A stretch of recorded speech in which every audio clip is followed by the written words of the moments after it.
Okey geng, hari ni hari yang dinanti-nantikan. Kita nak serahkan projek bike kita kepada owner. So kita nak tengok reaksi owner macam mana bila dia tengok projek bike ni. Jom. Bang. Siap Dah. Dua. Pas. Okey. Hai. Tadi dia buka lemah kan. Assalamualaikum bang. Dah, jom kita tengok motor tengok. Okey, dah ready dah tengok motor. Dah bang. Dah. Dah.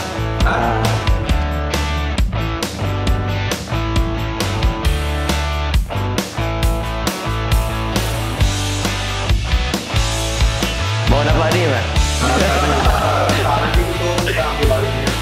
Buat lebih begat kan?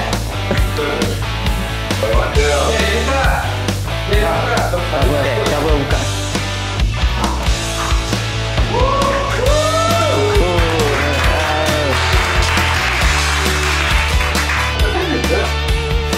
Smart. Ini kalau dari Bila korang boleh tengok reaksi Hakim Danish macam mana. Hakim Danish amat puas hati dengan projek bike ni. So sebab ini salah satu impian dia dari kecil. Nak pakai produk Umar. Cuma belum ada masa lagi sebab dia selalu fight dekat luar negara.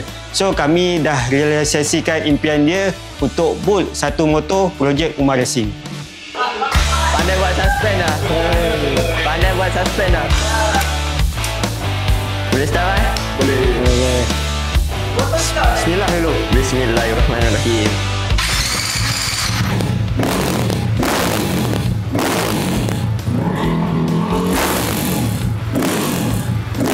Buat respon dia.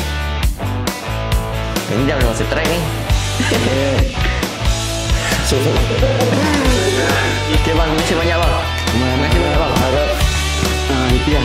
Terima kasih saya happy sangat bang. Terima kasih bos, saya happy sangat. Terima kasih. Terima kasih banyak-banyak bang. Terima kasih. Terima kasih bos. Terima kasih banyak. Hai, Assalamualaikum semua. Pada hari ini saya sangat happy lah, sangat teruja tengok motor saya dah siap pakai barang Umar Racing. Saya sangat gembira kerana dapat pakai barang Umar. Sebab dulu saya memang teringin nak pakai barang Umar, tapi saya tak ada masa sebab saya banyak race dekat luar negara. Jadi hari ini Umar Racing siapkan motor saya dan saya nak ucapkan ribuan terima kasih banyak-banyak kepada Umar kerana merealisasikan impian saya. Okey, motor pun kita dah serahkan dekat owner. Alhamdulillah, projek bike kita ni berjalan dengan lancar. So untuk Hakim Danish, kami dari Umar Racing mendoakan yang terbaik untuk Hakim Danish dan terima kasih sebab selalu naikkan nama Malaysia. Nak cari barang performance, mestilah Umar. Macam biasa, nak cari barang performance, mestilah Umar.